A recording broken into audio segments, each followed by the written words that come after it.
America is eating itself up with a lie. It pretends it's the best thing in the whole world when its arms are killing everybody else. Oh yeah, it claims to be democracy or whatever, but at the same time it attacks it to the point where democracy mourns. And then becomes a very vampire and turns into the monster that it shouldn't be. Liberty, right? Where is liberty at? Liberty is now an ogre at this point. Or is it? America is eating itself inside out because it doesn't want to admit that it has a domestic terrorist problem.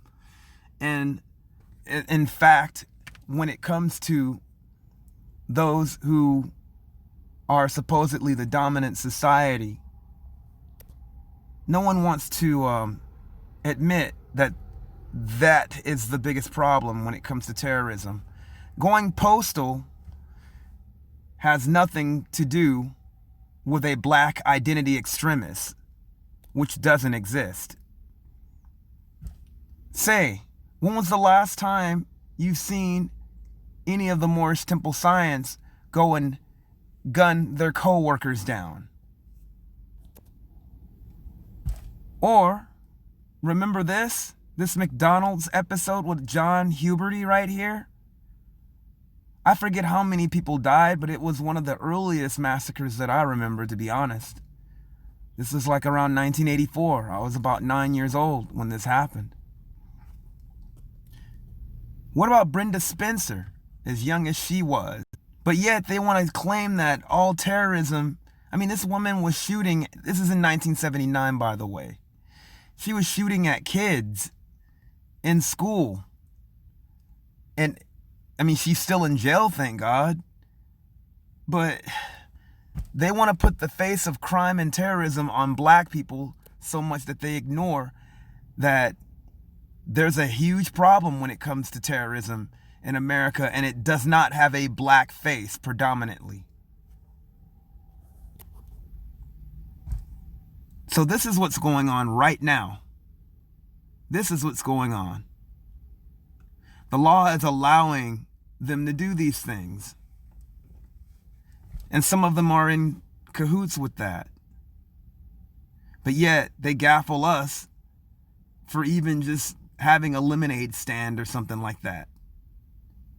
America is eating itself inside out. Sometimes I ask the question, what can I do? I don't know. I can't just watch and observe, right? I need to speak on these things and listen to see what I can do in the midst of this madness. When you have a recalcitrant criminal, which means the same thing, or I guess kind of a rebellious type situation, right? Who has a badge on, and they don't care about your life because they target basically you for your own skin color. They call you an extremist because you're proud to be who you are. You don't even hate other people. What happens when you have quack doctors telling racist jokes, but yet your life is in their hands? What do you do about that? I'm one of those people that seriously, obviously is concerned about this. But I'll tell you this, even with my concern, there's one thing that I can see. America is eating itself. But the question is, are you going to be devoured with it?